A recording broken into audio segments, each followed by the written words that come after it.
Welcome back to the Doggie Dojo Podcast, where we train dogs by growing ourselves. I'm your host, Trevor Smith, and this is episode 2 of our journey, the art of continuous improvement and how it applies to you and your dog using the Japanese word Kaizen. Last time we introduced the 3 guidepost pillars of Doggie Dojo: mind, body, heart, and today we begin with the first, the mind. Now, all 3 are very important, but this is where things get started. Not just your dog's mind, your mind as a handler, a partner, a trainer, a leader, a friend, and we have to understand why this matters so much. And when people think of training, they often imagine teaching dogs how to sit, stay, come, heel, maybe do shake a paw, play dead, roll over. But here's the truth. The most important part of the training relationship isn't necessarily the dog, but it's ourselves. Because your dog isn't just responding to commands, they're responding to body language, your timing, your tone, your energy, your focus. That's why the greatest trainers don't just know what to do, they know how to think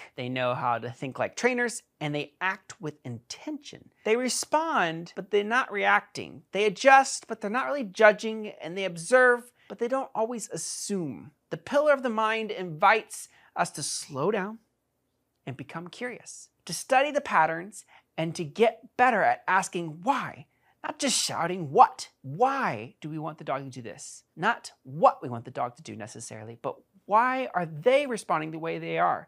Why are they responding and doing the behavior that we don't like them doing? Let's start with something simple but powerful called awareness. Each interaction with your dog is data. Whether they sat when you asked or barked when the doorbell rang, it's all part of the story. But to read the story, we must observe, not just command. Here's a practice I call watch, don't fix. All I want you to do is spend 5 minutes observing your dog without trying to fix anything. I know this could be hard. Notice how they move through the room, what they focus on, what triggers curiosity, what triggers concern, how they settle, or how they can't settle.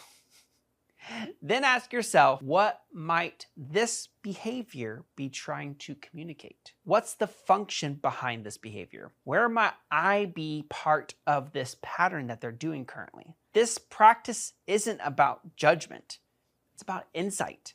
Because once we understand the why, we can begin to shape the how. Now, before we jump in too deep, let's talk about the number 1 technical skill that separates great trainers from ones that might be frustrated. It's called timing. Dog training is less about what you say and more about when you say it and when you mark the behavior and then when you reward. Reinforcement that comes too late, confusing, corrections with poor timing, cues given in chaos. All these little things is why your dog tends to ignore you, even if you have a whole handful of hot dogs. I was observing in class one time a student that was struggling. This is probably in the beginning of my training career. I started dog training when I was like 6 years old, and when I started to teach my own classes, there was one student that was particularly struggling. The dog was just sniffing the ground, sniffing the ground, sniffing the ground, sniffing the ground. And I've seen this a lot in dog agility too. So I go and ask the dad, like, what treats do you have? He had hot dogs. Hot dogs! Like, come on. Why is the dog ignoring him for hot dogs? Why is he trying to sniff the ground for food when you have a whole handful of hot dogs? In that moment, I went ahead, just walked over, grabbed some random dry biscuit and gave it to him. And the dog's like, oh, whoa, it's a dry biscuit. I was really excited about that. So there's a novelty factor of that. He gave it to the dog, like just without doing anything. And I had an epiphany, like, not only is novelty important, but clarity, like we've talked about in the previous episode. And that transferred when I started teaching dog agility because I saw the same behavior, dog sniffing the ground. I'm like, what is going on here? And what happens so often is our dogs have no clue how to get that food out of your hand. It doesn't matter how big of a treat your dog sees or smells in your hand. If they don't know how to get that food out of your hand and it's too confusing or it's not timed correctly, they're out. They're done. They're like, I can't do this. I'm gonna go find my own food, even if it doesn't exist. I'm gonna go sniff it out because it's too hard to get the food out of your hand. Now, some of you guys are like, okay, what now? Here's the encouraging part. Timing is a trainable skill. Just like a martial artist sharpens their reflexes, you can sharpen your awareness of that moment. Here's a tip. Record yourself training. Just one session. watch it back and ask, when did I give the cue? How fast did I reward? Did I hesitate? Did my dog hesitate? Don't do this as a way to criticize yourself, but more to calibrate yourself. Because when your mind is tuned into timing, your communication becomes crystal clear. One of the biggest mindset traps in training is the urge to control everything. If my dog would just stop pulling, if they just listen the first time I ask them to do something. But here's a reframe I want to offer you today. Let go of control and embrace curiosity. Instead of, why won't my dog listen? Ask, what's getting in the way of communication? Instead of, how do I stop that behavior? Ask, well, what's reinforcing that behavior in the first place? Instead of, what tool do I need to fix this? Let's ask, what skill do I need to build? This shift from control to curiosity unlocks better results and a better relationship. It means you're not just training with commands, you're training with compassion. Right here, I want to get a little vulnerable. Every trainer, yes, even me, professionals, has an inner voice. And that voice can either be your greatest coach or your harshest critic. Why can't I get this right? I'm messing up my dog. I'm just not cut out for this. Does that sound familiar? For me, that's something that is a constant battle, particularly in dog agility. When you get higher up into the dog agility sport, and you get to the master's level, you have to be practically perfect on your runs. So you have a 20 obstacle course, your dog nails 19 obstacles, but there's that one knocked bar or that one missed contact.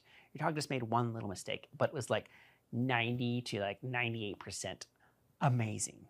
And you were 90 to 98% amazing. It's so easy to be like, oh, darn it, I failed my dog. Oh man, I wish I could be better. Or, the reverse, oh, why can't my dog get this right? And it's hard. It's hard to get through this. And if that sounds familiar, know this.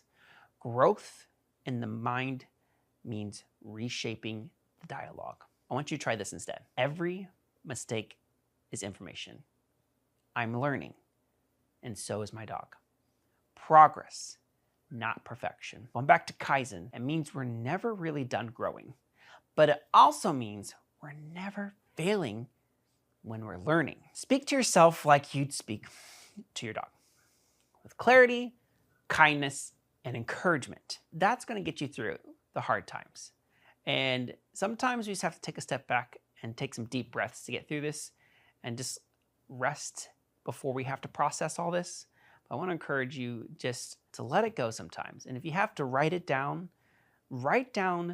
what you did good and write down where you could improve in that moment. Write down where your dog or you feel like you failed, but make sure you also write down where you succeeded. Because we're going to dive deeper into this. There's a great book that I'm going to dive into in a future episode that talks about the winning mindset. When we rehearse negativity in our brain, like, I can't do this, I'm not as good as that person, or even when we watch other people run their dog in agility, or watch other people fail, and we relish or we entertain that thought over and over again, and it becomes like a broken record, that's gonna repeat and it's gonna cycle into our reality, but the opposite is also true. When we think about how we did great, what we liked about our run, what we liked about that training session, where our dog was really great, where I want my dog to be, when we watch other people train their dogs, and we get to see how great they're doing with their dogs, and we encourage others when they're doing great with their dogs, that cycle will repeat over and over and over again in our head, in our body, and it'll go out into our reality. And I want you to think about that. And we're going to talk about that more in a future episode, but really absorb that point real quick, but really absorb that point in this moment. All right, ready for this week's Kaizen challenge? Well, here it is. Train yourself first. Pick one of the following trainer habits to practice every day this week. 1, the 5-minute watch. Spend 5 minutes, quiet minutes, observing your dog without correcting, cueing, just noticing patterns in that moment. 2, the timing drill. Record a short training session and watch your timing. Are your cues and rewards lining up? And number 3, the thought swap. catch yourself in the moment of negative self-talk and then reframe it into a growth mindset statement. But don't try to do all these at once. If you try to do all 3 of these in one day, it's going to get overwhelming. And if you have to, just pick one. I encourage you just to pick one. So you make one small step. You can practice it every day this week. You can practice it 2 or 3 times a week, but as long as you practice it once, you're heading in the right direction. And then reflect. How did this shift affect your training? How did this affect your dog? How did it affect you? And as always, make sure to share this. I want to see y'all's progress. It's going to help me too. Like I said before, watching each other's progress and encouraging one another is only going to get that to come right back at us and getting us to get that progress as well. So let's celebrate together. Before we wrap up, I want to remind you of this. Dog training isn't about what your dog learns.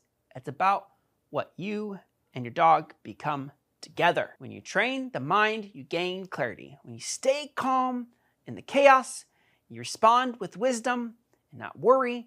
And that, my friend, is the beginning of a powerful, connected, and joyful training. Next week, we'll dive into the body and explore how you and your dog can move with strength, purpose, and flow. But until then, take a deep breath, observe, and stay curious. Because the path of the trainer is the path of awareness. Thanks again for joining here on the Doggie Dojo. As always, let's grow together and have some fun with your dog, and we'll see y'all next time.